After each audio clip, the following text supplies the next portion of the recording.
Olha, a Ayana chegou em cima da bucha. Ela vai já cair aqui. E aí, Chay, tudo bem? Olá, tudo bem? E você? Tudo certo, amiga. Sobrevivemos. Meu Deus, que doideira. Foi sinistro, ó. Chegou o povo aqui, tá um pouco atrasado. Já ia começar a leitura aqui, mas eu vou só aceitar o Douglas. Menina, semana passada, até o Douglas me mandou mensagem no particular para ele entrar aqui, que eu já explico de uma vez. Isso, já deixa todo mundo para todo mundo falar uma vez só. Fala, Douglas, beleza, meu brother? Beleza, tudo bom? Tudo certo, mano. Tudo, E aí? agora sim, tudo certo, né? Semana passada foi tenso. Cara, eu fui para uma vigília, fazer uma Eita. participação numa vigília de sábado para domingo. Aí, beleza, vigília, né? Aquelas vigílias raiz até amanhecer. E aí eu fiz a minha parte lá na vigília e tal. Aí quando a gente veio para casa umas 3 horas da manhã, falei, pô, vou dormir aí até meio-dia, domingão, fechou. Aí a minha esposa acordou passando mal cedo, era assim, tipo 6h30, 6 horas, 7 horas. Aí eu fui atrás de remédio para ela e já não dormi mais. Beleza, não dormi mais. Ah, vou fazer um treino então. Já que eu tô meio mais ou menos, vou tomar um pré-treino. E eu não tomo essas paradas. Tomei um pré-treino. Cara, quando bateu o pré-treino, queria correr 50 mil quilômetros e fez todos os exercícios e tal. Beleza, fechou. Fui, fiquei o dia todo com esse pré-treino aí na veia. Aí quando foi à noite, aí minha esposa piorou, a gente foi pro hospital e ela tava ruim com pedra nos rins. Beleza, vamos lá pro hospital. Aí conta aí, de sábado pro domingo não dormiu, de domingo para segunda não dormiu. Quando a gente voltou, já ela tava se sentindo um pouco melhor. Aí eu comecei a ficar bem ruim, enxaqueca, cara, muita dor, muita dor, muita dor. Aquela enxaqueca, eles deram até um nome lá, que a luz dói, som dói. Nunca tinha sentido isso. Falei, cara, tô ficando muito velho, só pode. Porque eu nunca tinha sentido essas paradas. Aí fechou. Eu fui pro Tramal, voltei pro hospital, só passou. Aí tomei o remédio lá, não passou. Fui pro Tramal, aí melhorei. Quando eu melhorei, aí fiquei ruim da virose, garganta, dengue. Aí veio assim, um atrás do outro. Assim, Ô, louco. Nossa, um de outro, melhorava de um, piorava de outro. Sábado, que é o dia que a gente tem celebração aqui, que eu achei que eu tava melhor, arriei, ainda tava arriado. Aí nem fui, fiquei. Aí domingo foi que eu realmente comecei a melhorar e foi Tramal, Bezetacil, todos esses remédios muito bons para o nosso organismo. Mas estamos aqui, meia aprovação, como a Jana falou, quando a Jana, se ela tinha alguma coisa pedido de oração, falou, cara, paciência para poder aguentar as provas. Paciência, paciência. Mas estamos aqui, que bom que a gente está aqui, que bom que a gente retomou, estou feliz porque a gente retomou os estudos, não estou 100%, mas já dá para gente seguir, porque a vida não é um morango. Então, hoje, capítulo 9, abra a Bíblia de vocês, no capítulo 9. O capítulo 9 ele não é comprido, ele é curto, então acho que a gente vai matar rápido, e eu queria trazer aqui uma ideia para vocês, quando a gente encerrar. Então, a gente já orou. Vocês estão bem? Chayana está bem? Douglas, tudo certo? Como é que vocês estão por aí? Tranquilo, tranquilo. tudo bem, graças a Deus também, tudo certo. Então, beleza. Então, vamos lá. Só para avisar, eu tô dirigindo, tá? Daí eu só consigo ouvir. Beleza, amigo, sem problema. Douglas, consegue fazer a leitura? Jana, consegue?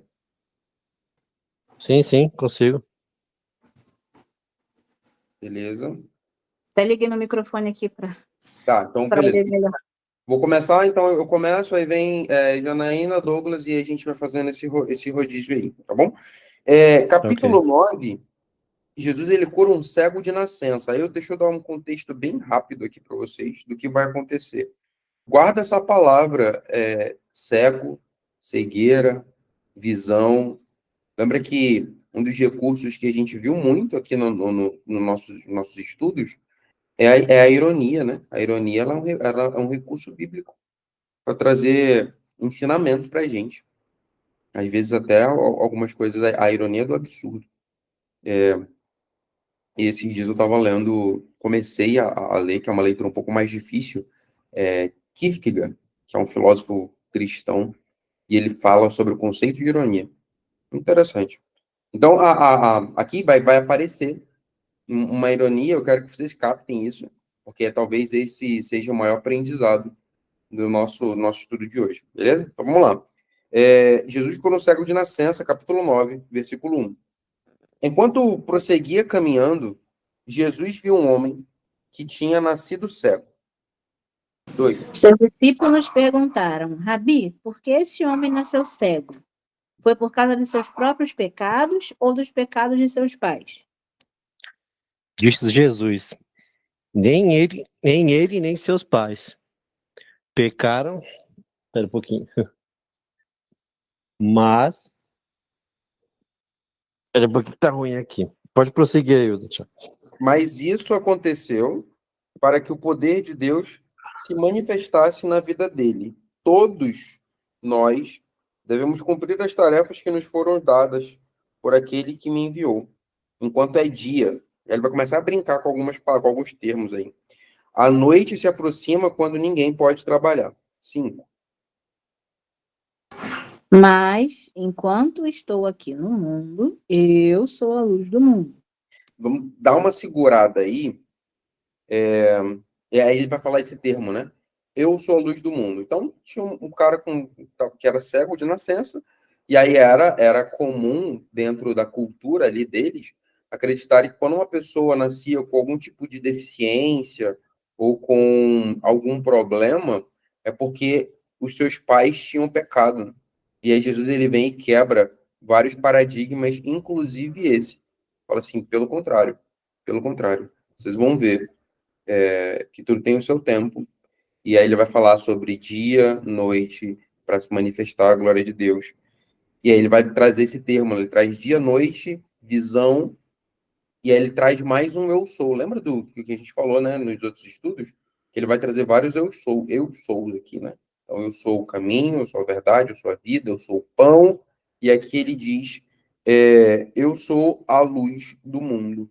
Então, dentro desse contexto, ele vai dizer que ele é a própria luz. Não tem como a gente enxergar sem luz. Mesmo que eu e vocês, a gente tenha uma boa visão, eu nem tanto, mas se você apaga tudo, a Chay está dirigindo agora. Se, tipo, sei lá, dá um apagão nos postes, ela não vai conseguir enxergar, não importa quão boa seja a visão dela. Se a gente está aqui agora, se todas as luzes se apagarem, a gente não consegue enxergar. Então, a visão, ela é condicionada, a boa visão, ela é condicionada à luz. À luz. E olha o que aqui Jesus vem trazendo, é sobre ver, mas mais do que ver, é sobre ter acesso à luz. Sem luz você não consegue enxergar. Isso é um fato. Sem luz você não consegue enxergar. Ele fala assim, eu sou a luz. Sem mim vocês não conseguem enxergar. Vocês precisam enxergar, aí ele vai trazer algum ensinamento. Vocês precisam enxergar através de mim. Através de mim. Isso é bem interessante. Que não é só enxergar. É por qual ótica a gente vai estar enxergando. Por qual luz a gente vai estar enxergando. Pode seguir. Versículo 6.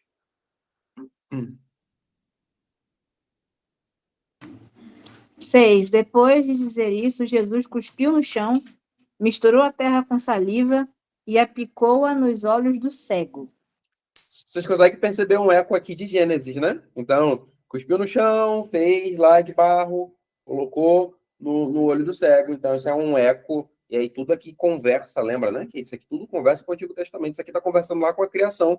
E o fato de a luz, né? A criação, eu sou a luz, todas essas coisas. Essas conexões, elas são muito importantes porque elas enriquecem o texto.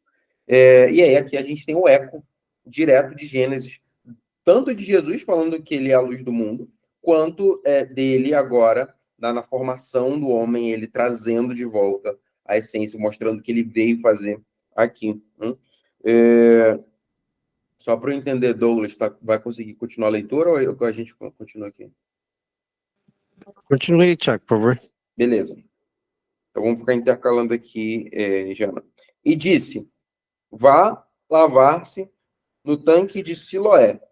A palavra Siloé significa enviado. Então, ele enviou o cego para lavar lá no tanque, que significa enviado. E aí tem até um ciclo de discipulado que a gente vai ver aqui também. Assim o homem foi, lavou-se e voltou enxergando. Voltou enxergando. Versículo 8. Seus vizinhos e outros que o conheciam como mendigo começaram a perguntar: não é esse homem que costumava ficar sentado pedindo esmola? A galera adora lembrar o passado da gente, né, cara? Exatamente. E aí, muito bem levantado, Jana, porque quando isso já aconteceu, não sei se a gente já passou por essa parte, ou se não passou, a gente vai passar, mas os próprios conhecidos de Jesus durante a festa da Páscoa vão falar assim: não é aquele filho de Maria lá, de José, que quer agora ser o Messias, mas a gente conhece, a gente sabe de onde ele veio, a gente conhece o passado dele. Então, geralmente, a gente é descredibilizado quando a gente vai fazer algo diferente do que todo mundo está fazendo. Então, isso é um processo quase que, infelizmente, natural que a gente passa. Alguns diziam sim, outros diziam não. Não pode ser o mesmo homem. Olha que doideira, né? Pensavam eles. Mas, sem dúvida, se parece com ele. Mas ele dizia: eu sou aquele homem. Tem um outro ponto aqui também, que é quando você é transformado, você tem um encontro real com Jesus ali, não tem como você permanecer. E essa mudança ela é muito perceptível. Ela é muito perceptível tanto externamente, quanto internamente também. 10.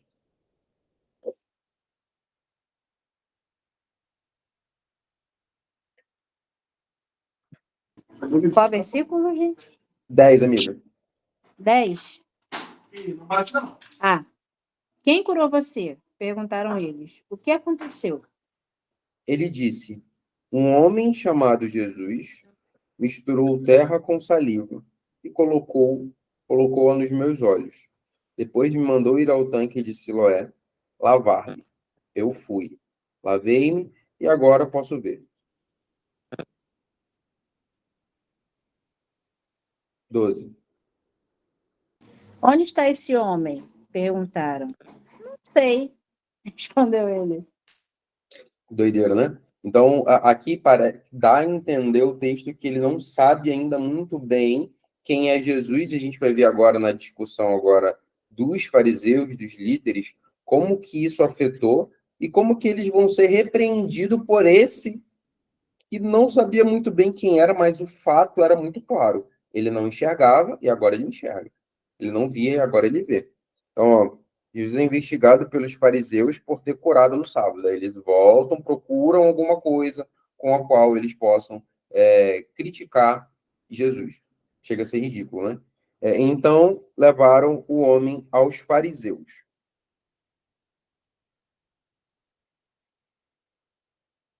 14. Pois foi no sábado que Jesus misturou terra com saliva e o curou. Aí ficava em torno, foi no sábado. Uhum. Então os fariseus perguntaram ao homem como ele recuperara a visão. E o homem respondeu: ele colocou barro e saliva em meus olhos. E depois que lavei o barro, comecei a enxergar. 16. Alguns dos fariseus disseram: esse homem não é de Deus, pois trabalha no sábado. Outros disseram: mas como um pecador poderia fazer sinais como esse? E havia entre eles uma divergência de opiniões. Nisto os fariseus voltaram ao homem que tinha sido cego e perguntaram: esse homem que abriu os seus olhos, quem você diz que ele é? Essa pergunta, ela circunda o Evangelho de João, né? Quem você... E o próprio Jesus fala, né? E aí, quem que a galera está dizendo que eu sou? Ele vai perguntar depois para os discípulos, e vocês? Quem... Então, essa pergunta, lembra que existe uma tensão entre os que creem e os que não creem em Jesus durante todo o Evangelho de João. E aqui essa tensão aparece de novo. Causa divisão. O nome de Jesus causa divisão. Sempre causou, sempre vai causar. E, e aí ele fala assim, cara, beleza, ele fez isso tudo aí, mas quem você diz que ele é? Ele que fez isso para você, fez isso em você. Ele deve ser um profeta, respondeu o homem. E o homem aqui parece ser bem sincero, ele não parece estar sendo irônico, não. Ele parece estar sendo sincero aqui. 18.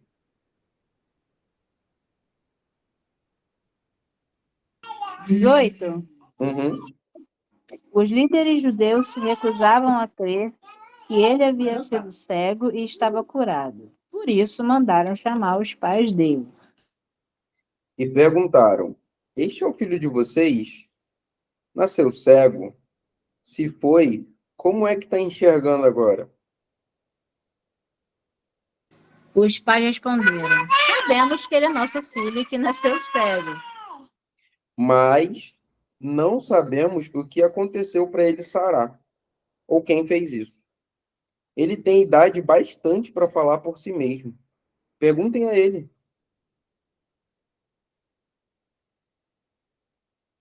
22. Seus pais disseram isso por medo dos líderes judeus, pois estes haviam anunciado que, se alguém dissesse que Jesus era o Cristo, seria expulso da sinagoga. Foi por isso que seus pais eles meio que tentaram se esquivar, né? Foi por isso que seus pais disseram: ele é maior de idade. Perguntem a ele.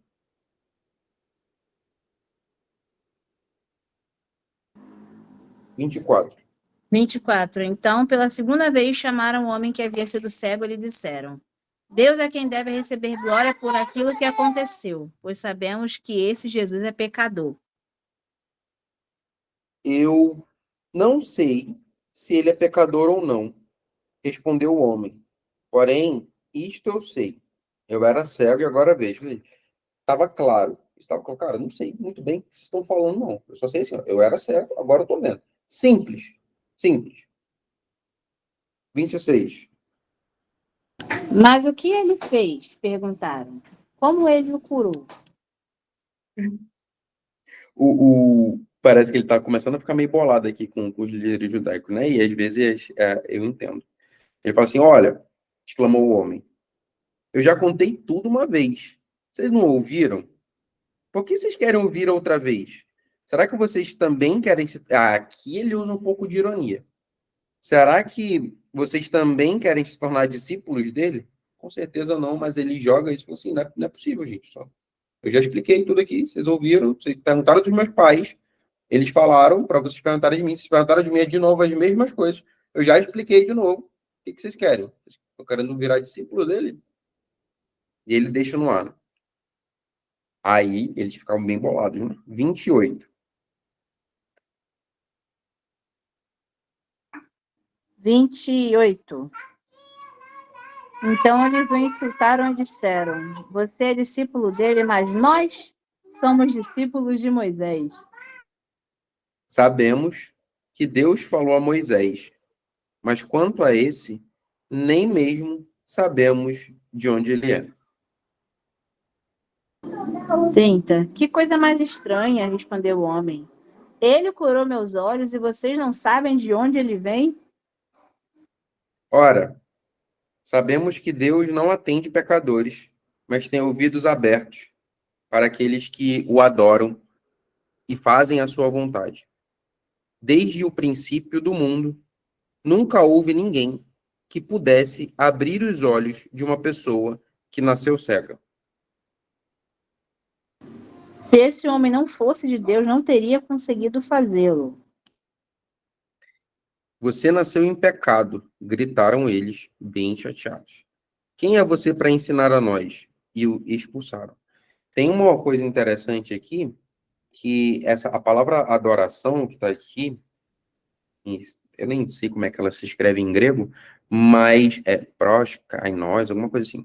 Mas é a primeira vez que esse termo é usado em relação a uma pessoa adorar Jesus, aqui no livro de João, livro de João, e aí pode estar ligado também no que diz respeito ao discipulado.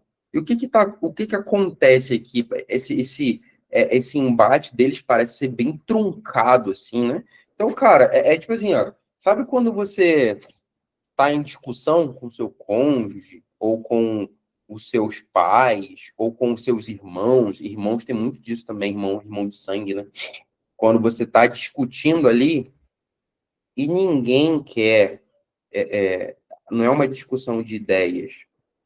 Você está só falando. Você está falando ali. Você não quer ouvir. Você não quer saber a resposta certa. Você só quer falar. É basicamente o que está acontecendo aqui. Em todo momento, eles empurram o ex-cego para dar a resposta que eles estavam querendo ouvir. Como isso não estava acontecendo, eles continuaram pressionando e ele falou assim, gente, eu não sei mais o que vocês querem que eu fale. Pode falar, Douglas. E uma coisa que eu também não compreendo, que eles ficam acusando o cego de ser pecador, de ser isso e aquilo, mas desde o início nós nascemos no pecado, todos nós. Uhum. E eles mesmos sendo seguidores de Moisés, né, como eles mesmos falam, eles não entendiam isso, não compreendiam isso. Uhum. E mesmo assim, eles acusavam o pecador, acusavam o cego. Aí que é Esse uma das ironias que você também citou aí, né? Exato. E existia dentro dessa cultura, dentro da cultura bíblica que a gente está vendo aqui agora, que eles estavam vivendo naquele momento, era muito forte a questão de honra e de vergonha. Tanto é que, resgatando até o que a gente leu lá quando a gente estudou a história do vinho, Jesus transformando água em vinho, por que seria um vexame tão grande, né? Então, esse lance que era muito importante ali. Isso até fica muito claro também na parábola do filho pródigo. A honra, ali, ela era muito valorizada, né? A vergonha, então uma mulher ser repudiada, nossa, ser abandonada pelo esposo, marginalizada, totalmente marginalizada. O vinho acabar numa festa, totalmente marginalizado. A meritocracia, ela era muito forte, inclusive para ser aceito por Deus. Inclusive para ser aceito por Deus. Era essa mentalidade. Por isso que foi tão difícil para Jesus quebrar, e ele nem conseguiu quebrar, porque a graça, cara, a graça ela vai quebrar isso num nível. Não existe, como você falou, todos somos pecadores, só que eles não entendiam, não. Eu não. Lembra a história do fariseu e do publicano, né? Quando eles sobem para orar. E aí o fariseu falou o quê? Senhor, muito obrigado, porque eu não sou como esse publicano. Muito obrigado, porque eu sou top das galáxias. Porque eu dou oferta, porque eu faço isso, faço aquilo. Eu faço. Então era a religião do eu. Pode falar, pode falar.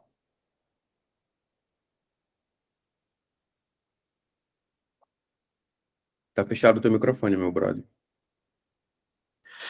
Essa parte que a gente leu agora também lembrei muito de Jó. Porque Jó também, né? Jó era uma pessoa pura, limpa, Aham. mas passou pelo que ele passou, ele perdeu a família dele, perdeu os bens dele, ficou leproso, ficou uma situação muito ruim. E ele naquela situação, mesmo assim, não abandonou Deus. Mas mesmo assim, o pessoal que estava com ele falava que ele estava pecando contra Deus, e não estava, entendeu?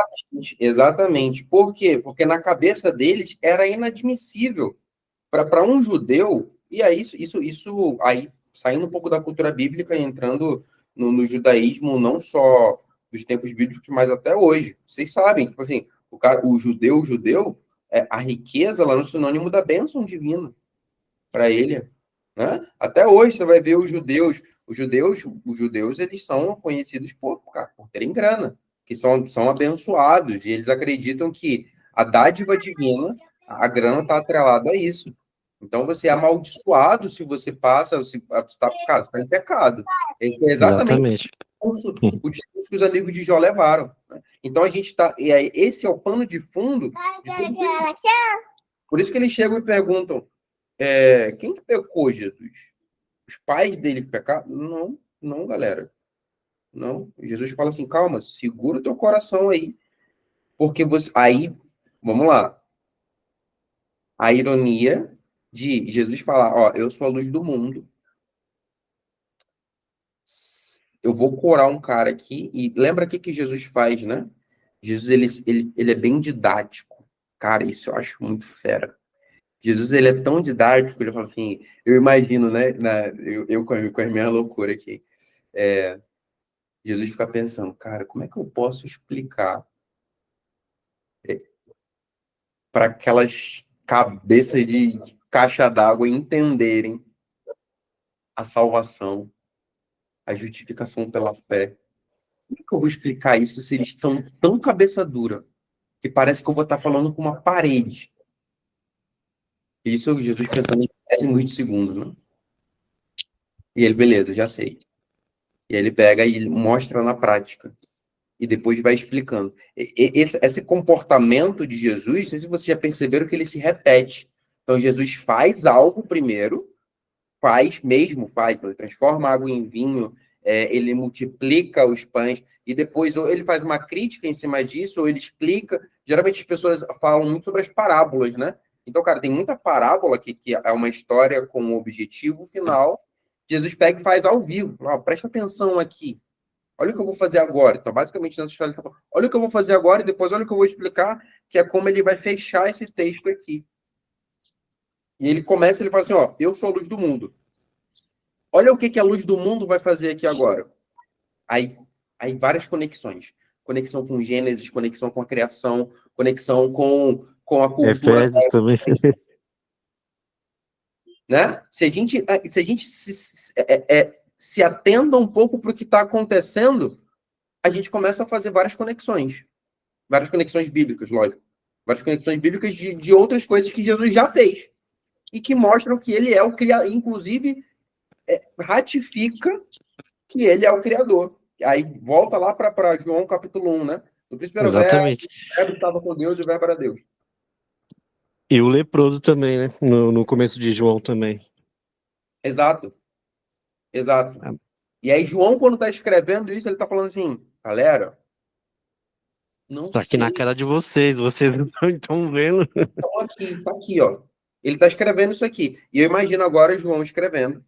E aí, quando ele está escrevendo, ele dando aquele sorrisinho, pensando assim, tomara que eles não sejam os cegos, ou que eles enxerguem através da luz de Jesus. Porque quem está cego aqui não é o cego. Olha que loucura. O cego não é o cego. No final, o cego não é o cego. É isso que eu também... Eu li várias vezes hoje, João 9, e eu entendi isso no final também. O cego não é o cego. O cego não é o cego. O cego, às vezes, e a gente já pode ter passado por aqui 1 milhão de vezes. E talvez eu seja o cego em algum momento. Porque quando eu olho para isso e vejo o que Jesus... aí volta para esse comportamento, né? De novo. A gente taca pau nos fariseus. Mas às vezes a gente é o cego. A gente tem que enxerga super bem que já está no contexto religioso. Às vezes a gente fica tão vidrado só, tipo, só lendo, né? E não compreendendo e não vendo também os milagres que acontecem no nosso dia a dia. Exatamente. E aí, galera, vocês sabem que a gente já tem falado sobre isso aqui. Como que o diabo tenta distrair a nossa visão. Distrair. Aí entenda como você quiser, tá? Literalmente, metaforicamente, todos os entes. Porque as distrações, é isso. O que a gente vê vai afetar diretamente o que a gente pensa. É o filtro, né? Aqui, eu tô vendo vocês, a gente está no estudo, sem ver, a gente não consegue fazer muitas coisas.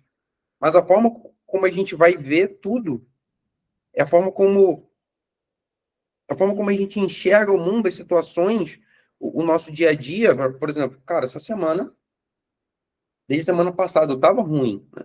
A Gela brincou no início, pedindo paciência para a gente passar pelas provações, mas às vezes é pesado. Na semana passada, além de tudo isso que eu trouxe para vocês, tive vários problemas no meu trabalho. E naquela semana, é ruim a gente estar mal, né? Porque quando a gente está mal, a gente... os nossos... Mal que eu digo fisicamente, né? Quando a gente está mal fisicamente, está sem saúde, isso atrapalha a forma como a gente pensa, né? A gente fica meio na bad, não fica tão otimista. Então, alguns desafios que aconteceram no meu trabalho, que só foram piorando, e que muitos deles dependiam de mim, cara, eu só reclamei porque eu estava mal. Só reclamei porque eu estava mal. Não estava conseguindo enxergar, como você falou, as bênçãos que Deus estava colocando na nossa vida. Eu estava cego, não estava conseguindo colocar Jesus como a luz do mundo, não estava sendo luz. Não estava sendo luz na minha vida. E às vezes esse momento que a gente tem aqui é para trazer de volta a luz do mundo, que beleza, se Jesus for a luz do mundo, mas se eu não olhar o mundo através dessa luz, eu vou continuar enxergando escuro, enxergando embaçado, nem vou enxergar direito. Então eu preciso trazer Jesus de volta. E esse momento é um incentivo para isso, assim, tipo, cara, traz Jesus de volta, traz a luz do mundo de volta para a tua ótica pela qual você enxerga o mundo, pela qual E você, como diz a palavra, enquanto é dia. enquanto é dia. Exatamente, enquanto é dia. Por quê? Porque isso vai refletir na forma como a gente vai passar por todas as situações. A vida com Jesus, ela não é um mar de rosas, mas ela dá muita esperança pra gente. E aí eu apanhei muito nessa semana que eu tava mal, reclamando, com problema e tal. No meu devocional eu tava em Atos. E aí o Atos termina falando sobre, termina com Paulo preso, já apanhando pra caramba, e falando assim, cara, se eu tiver que morrer, tá tudo certo. Tô preparado. Por que vocês estão chorando que eu para eu não ir para Roma? Se eu tiver que ir para Roma e morrer, eu tô preparado não só para sofrer, mas para morrer. Aí eu falei, caraca, esse Paulo era muito doido. Porque eu aqui com um terço que ele tá passando, eu tô querendo entregar as pontas já. E o cara, o que foi que ele viu? O que mudou a mente dele? A luz do mundo. A luz pela qual ele enxergava qualquer situação. Literalmente foi a luz que fez ele cair do cavalo. Dá até fazer um outro hiperlink aqui. A luz que o fez cair do cavalo transformou ele de uma forma qual ele ficou cego. Olha, vários links, eu nem tinha pensado nisso. Ele ficou cego mesmo. E aí depois, cara, quando voltou a visão, voltou outra visão. Era outro cara. Era tão obstinado quanto antes. Mas agora com a visão correta. Que antes ele perseguia porque ele estava com a visão errada, achando que estava fazendo certo. Quando ele ajustou e trouxe a luz do mundo para a ótica dele, nossa, aí, velho. E aí eu pedi perdão de Deus, falei, Senhor, nossa, por favor, coloca esse mesmo espírito dentro de mim, cara. Porque a gente sai daqui, a gente tem uma hora aqui juntos. A gente vai amanhã pro nosso trabalho, é outro rolê, é outra loucura. É a galera que pensa de outro jeito. E aí, como é que a gente se comporta diante de tudo isso? É pressão. Às vezes no ambiente familiar, religioso que a gente está, é uma galera que também já não está mais. Já tiraram Jesus, já tiraram a luz do mundo do seu campo de visão. Já tiraram. Já tiraram. Então, esse momento aqui é para isso, para a gente trazer a luz, para que a gente não seja o cego da história, que é muito provável. É muito provável. Eu ouvi não sei se vocês conhecem, morreu recentemente. Ele era chamado de o bruxo da música brasileira. Qual é o nome dele? Hermeto Pascoal. E ele era cego, mas ele era tipo um gênio da música. E aí ele falando sobre isso. Eu falei, cara, pelo contrário, eu sou cego, mas eu enxergo o que muitas outras pessoas não conseguem enxergar. E às vezes é isso, né? Às vezes é isso. Mas vamos lá, vamos fechar o texto, que eu ainda quero trocar uma ideia com vocês sobre outra coisa. E aí Jesus, beleza, fizendo todo esse amarrado aqui. Por quê? Porque Jesus vai falar sobre essa cegueira espiritual. Versículo 35. Quando Jesus soube que o haviam expulsado, procurou o homem e lhe disse: Você crê no Filho do Homem? No final, tudo se resume a isso, né? Os que creem e os que não creem. Você crê no Filho do Homem? 36. Quem é ele, Senhor? Perguntou o homem. Eu quero crer nele. Ele continuava cego.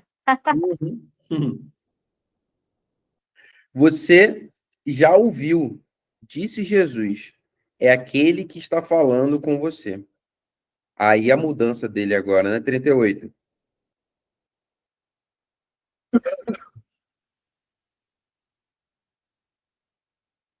39. 38, amiga, agora. Ah, sim, Senhor, eu creio, declarou o homem e adorou a Jesus. Esse adorou é aquele que eu estava comentando com vocês ainda há pouco.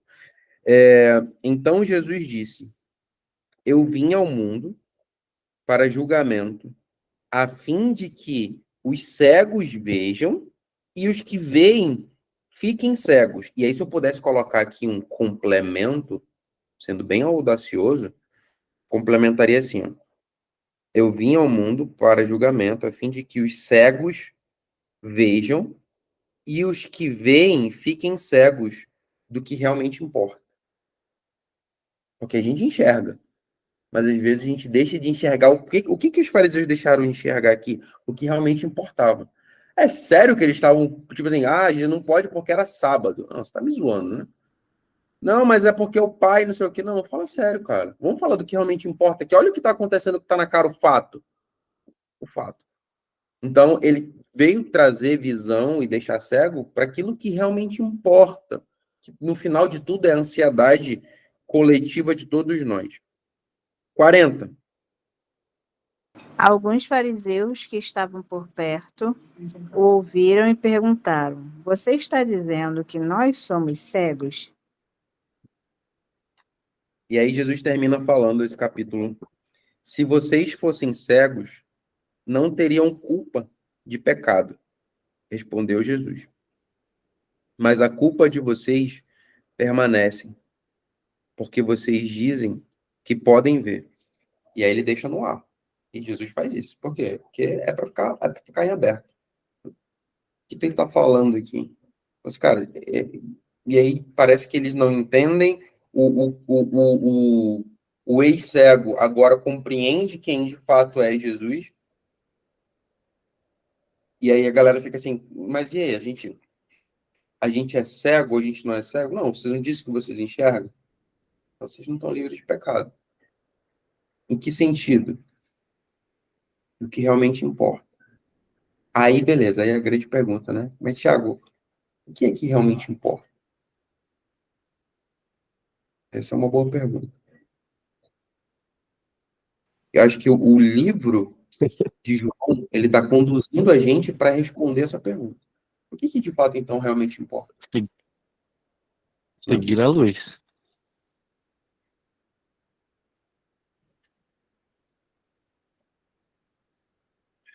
Vai ficar em aberto isso aí. Porque essa pergunta, eu me faço todos os dias. Quando eu começo a trabalhar, quando eu estou me relacionando com as pessoas do meu ciclo social, aqui nós estamos no meu ciclo social, quando eu me pergunto o que eu estou fazendo aqui, por que eu faço algumas coisas na internet, o que realmente importa, né, de tudo isso? O que realmente importa da gente estar aqui hoje? Por que a gente está aqui hoje? Para quê? Para que a gente para o que a gente está fazendo? É filosófico, eu sei. Eu sei que ela é filosófica, que ela mexe com outras coisas. Que a partir do momento em que eu me proponho a responder essa pergunta, começa a perguntar assim, então por que eu perco tanto tempo com coisas que não são tão importantes e gasto menos tempo para o que realmente importa? E eu me pergunto isso todos os dias. Pode falar, Jana. O engraçado é que eu estava refletindo muito sobre isso, né? Sobre o reino, né? Que Jesus tanto prega nos evangelhos, né? O reino dos céus. Uhum, Ele fala que você tem que buscar primeiro o reino dos céus e todas as coisas, as outras coisas, né? Serão acrescentadas.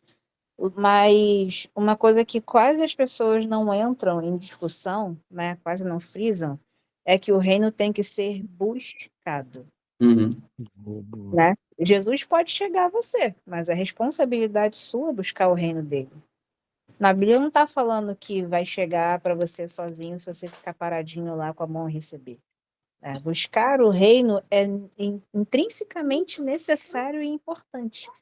Ele fala ali, né, nesse versículo que é a sua prioridade de vida, que é você buscar o reino primeiro e as outras coisas ele mesmo vai acrescentar, né? Então, vamos tentar pensar nisso. O que são todas essas outras coisas?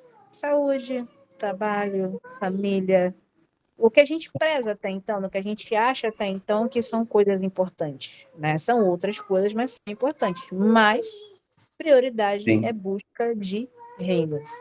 Busca, né? exato, tem uma ação aí, né? Um imperativo, né? Buscar, tomar uma ação. E, e a real, turma, é que, de novo, né? O momento que a gente tem aqui, ele é curto, né? E às vezes eu me pego pensando, estou buscando, como a Jana falou, o que realmente importa. E isso nem devia estar separado, porque essa diferença, vida espiritual e vida normal, vida natural, vida secular, ela não existe no imaginário bíblico, não, Tom. A vida espiritual, essa dicotomia do que é espiritual, do que é real, isso é uma parada bem grega, assim, bem helênica, né? Bem platônica. É uma visão platônica ocidental que muitas vezes permeia a nossa interpretação bíblica. Mas pro judeu ali do primeiro século, ou para onde estava dentro dessa construção bíblica, Deus está na tua vida. A busca, ela é não, ela é antes do trabalho, ok, mas durante o trabalho também. Não é uma parada separada. Faço aquilo tudo lá, devo buscar. Cara, beleza, fechou. Mas durante o dia, vai estar fazendo parte também dessa busca. Então, quando a gente começa a ter um pouco mais dessa clareza, isso começa a afetar o modo como a gente vive. E isso é o reino. Eu gosto de uma frase do Tim Keller que fala assim, cara, às vezes a gente quer muito o reino, né? A gente quer o reino, a gente quer o reino. A gente quer ir para o reino. E aí Jesus está falando assim, não, mas o reino está aqui. Viva o reino está entre vocês, eu estou entre vocês. Viva o reino Somos agora, todos nós. né? O que não vai ter? O que não vai ter na nova terra? Não vai ter pranto, nem choro, nem dor? Como é que eu posso viver isso hoje? Diminuindo de alguém. Diminuindo de alguém. Então, todo esse papo que a gente está tendo aqui, que partiu dessa parada mais filosófica, sobre cegueira espiritual, Jesus vai falar sobre a cegueira espiritual, eu acho que esse grupo que a gente está formando é de uma galera que está um pouco inconformada com o mais ou menos da vida cristã, né? Com ir assistir um culto, voltar e achar que está tudo certo. A vida com Cristo, ela precisa ser mais do que isso. Ela precisa ser mais do que isso, né? Esse despertar. Pode falar, Douglas. Eu vou ser sincero com vocês aqui. O grupo aqui, eu escolhi entrar no grupo, participar do grupo, foi mais por culpa disso, entendeu? Minha esposa queria participar de uma igreja. E eu não estava muito afim de ir nessa igreja. Por esse motivo, tá entendendo? Eu fui junto com ela, participei, mas, nossa, foi a pior coisa, sabe? É horrível, horrível. Você tá lá, vê aquilo e você não sentir nada, você vê aquilo e, tipo, saber que nada que ele tá falando ali é para fortalecer sua fé, para poder você poder sair dali avivado, sabe? Para poder sair com a palavra de Deus. Uhum. Sim, sim, mais para poder te deixar motivado, mas para quê? Porque se ele não te alimentou com a palavra, você vai sair de lá praticamente vazio.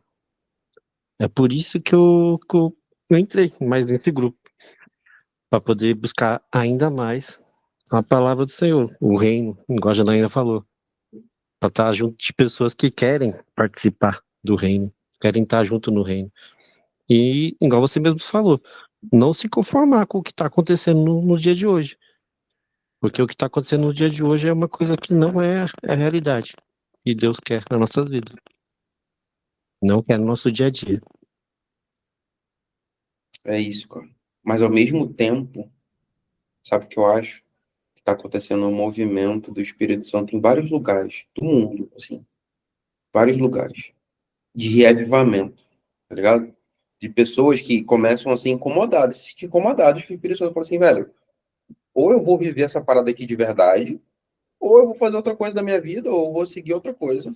Mas sabe, levar na água morna, não dá. Tem gente que consegue, beleza, tá tudo certo. Mas existe um grupo de pessoas que não consegue.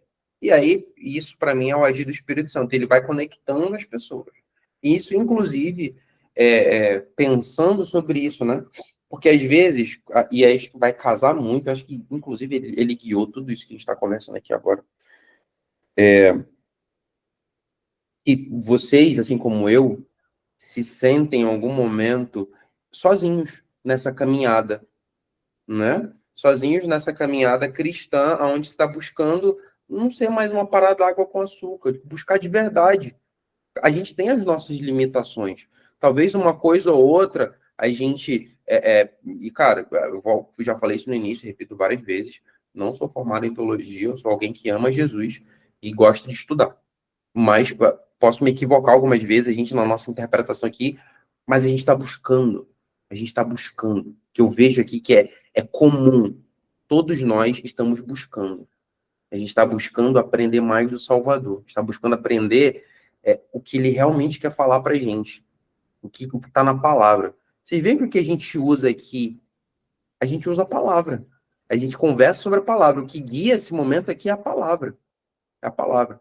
Então, o que eu sinto em comum é isso. Pode falar, Chay. E Douglas também. Gente, você pode precisar levantar a mão, não. Vai me cortando aí que tá tudo certo.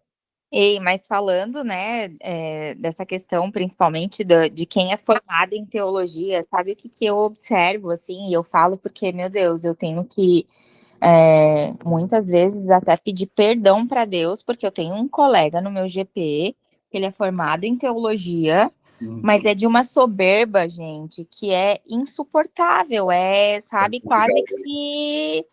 É muito difícil, sabe? Porque é um autoritarismo, é uma verdade, assim. Lógico que daí tem vários outros fatores, né? Que as pessoas carregam isso muito para a vida pessoal e tal. Mas eu acho que a gente sempre, né, precisa ter essa humildade de entender que é uma busca constante, que a gente nunca é dono, que a gente nunca vai ser dono da verdade, né? A verdade, ela tá aqui escrita, é o nosso GPS, mas que dá a liberdade de ter várias interpretações e, né, e dúvidas, e enfim, não é à toa que a Bíblia tem diversas versões, né? Uhum. Mas o conteúdo em si, ele é um só, né? Mas é mais específico, assim, nessa parte de teologia, assim. Exato. Exato. Vai, Douglas. Pode falar, meu brother.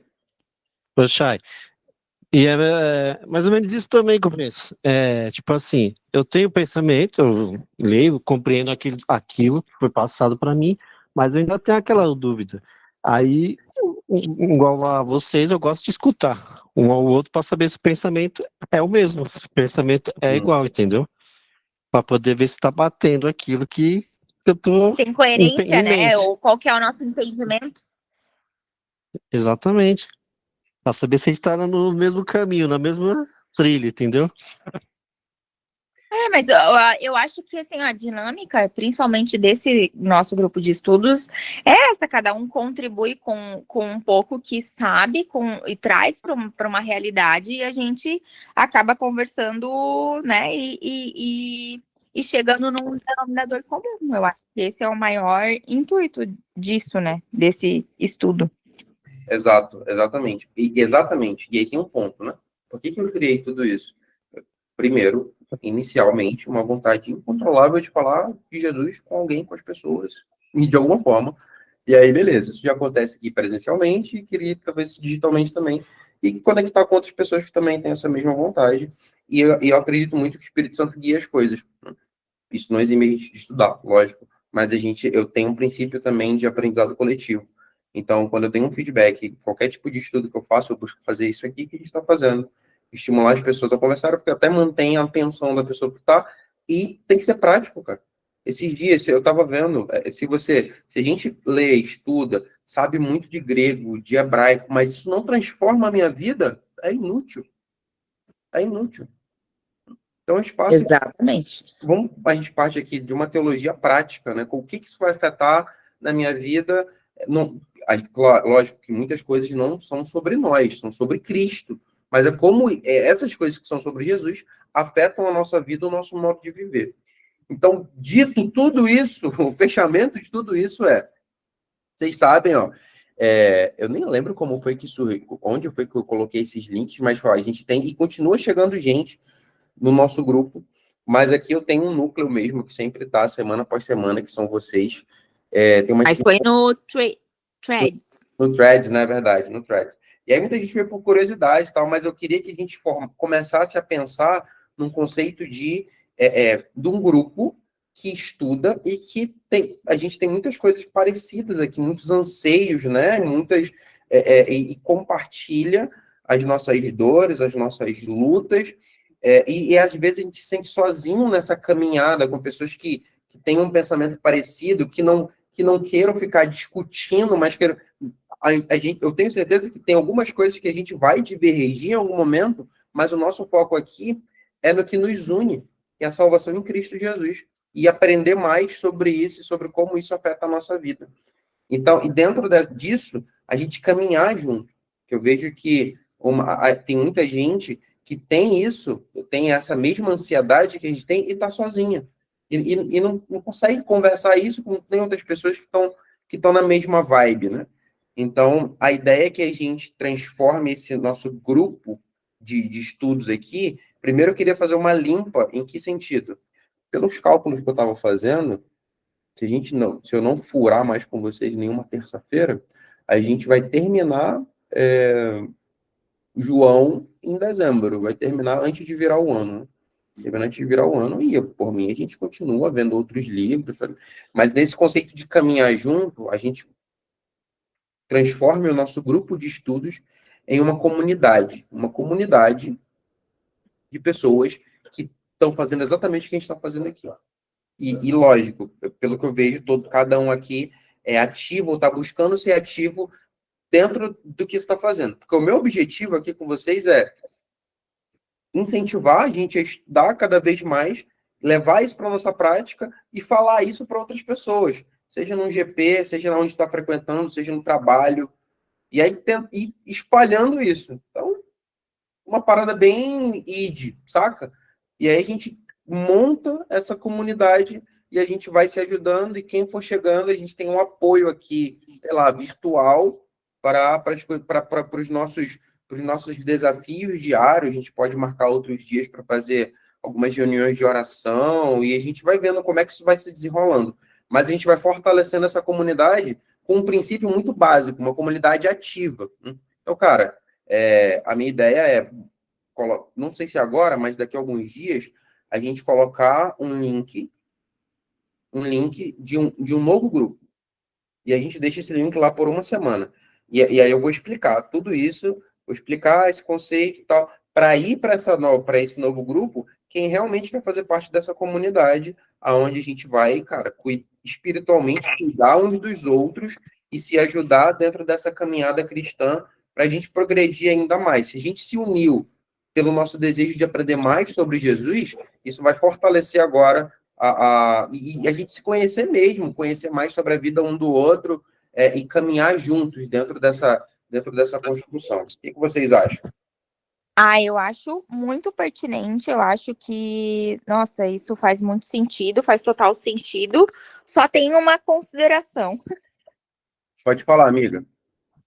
Esse negócio de colocar no grupo e disponibilizar isso para todos, eu acho que dá a possibilidade de muitas pessoas, tipo, entrarem, mas só por curiosidade mesmo, entendeu? Só para se sentir pertencente, mas que de fato não é o que acontece aqui, sabe? Nas nossas reuniões semanais. Não existe, não vai existir, eu acho que o mesmo... Se já não existe o comprometimento aqui, eu acho que lá... Tudo bem que é uma coisa, tipo, aberta, mas, né, tipo assim, não é o intuito de restringir isso, o ID, mas eu quero dizer no sentido de comprometimento, de fazer questão, Eu entendo o teu ponto. Mas assim, também não me oponho caso, né, isso seja feito, não, de forma nenhuma.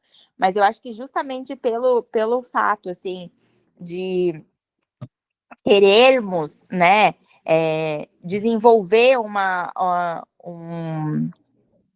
mais entrosamento, eu acho que precisa ser mais restrito mesmo, sabe? De certa Boa, forma. boa. Quem sabe vou passar um formulário. Vamos pensar e vamos orar por. Isso é uma ideia inicial para a gente construir Sim, juntos, inclusive, tá? Para a gente sim. construir juntos. E aí vamos orar por isso, já que vocês curtiram. Douglas e Jana, estamos juntos ou estamos misturados? Tamo junto, sim, tamo junto aí, eu concordo. Então vamos orar por isso. O que que a gente faz? Eu queria. E aí tem todo aquele lance de final de ano, né? Então, acho que a gente pode, a cada reunião que a gente tem aqui, a gente fala um pouco sobre isso. E aí, quando a gente encerrar João, a gente já lança, porque aí eu já estou pensando, nossa, minha cabeça está explodindo de muita coisa legal que dá para a gente fazer desde para janeiro, assim, né? A gente tem uns 2 meses aí para esses encontros e esse acompanhamento um dos outros espiritual, dentro de não só de um estudo, mas de um devocional, enfim. E aí as ideias também vocês podem ir trazendo, a gente vai agregando e vai construindo isso juntos, beleza? E tenho mais uma pergunta Pode falar, amiga. sobre essa questão de ser ativo, assim, tal. Por exemplo, meu pastor fez uma pregação lá, trouxe um sermão, uma palavra e tal, fiquei em dúvida, tipo, tô em dúvida e quero trazer isso para vocês e debater isso com vocês, tipo, esse grupo, ele possibilitaria essa opção também. Cara, com certeza. Tudo que envolve o Bom, evangelho, estudar, estar mais próximo, a gente trocar ideia, debater. A ideia, o princípio é proatividade, né? Então, como a gente pode se tornar cristãos mais proativos? E isso pode ir contagiando um ao outro, porque às vezes a pessoa vai entrar buscando exatamente isso. Às vezes ela não tem uma vida ativa nesse sentido de. Aí, outro ponto que a gente sempre vai comentar para não escorregar, transformar num checklist, né? Aí, enfim, depois eu conto essa minha história, que foi a minha história de vida. Mas para que todas as ações, elas sejam complementos do nosso relacionamento. E o nosso princípio básico, pelo menos na minha cabeça, é que a gente desenvolva um relacionamento real com Cristo. E aí, todas as formas disso acontecer vão ser bem-vindas e fazer isso em comunidade. Então, esse é o objetivo da comunidade. Então, dúvida, grupo de oração, tudo. E aí a gente depois convidar alguma pessoa que a gente gosta, porque com certeza vocês devem saber conhecer alguém que talvez toparia entrar numa parada como essa. E aí você já traz. E assim a gente vai multiplicando, igual os 12 que depois foram multiplicando, um cuidando do outro sempre. E aí, meu irmão, aí Jesus volta. Jesus volta. Fechou? Fechou então? Então, semana que vem a gente fala mais sobre isso. Tragam as ideias de vocês para a gente começar a construir. Vou rabiscar algumas coisas que eu pensei. Chay tem algumas ideias também. Vou colocar isso que você trouxe para a gente ir construindo também. Beleza? fechou? Ok, então. Vamos orar para a gente fechar aqui. Vocês têm algum pedido especial que vocês queiram fazer? Um pedido de oração?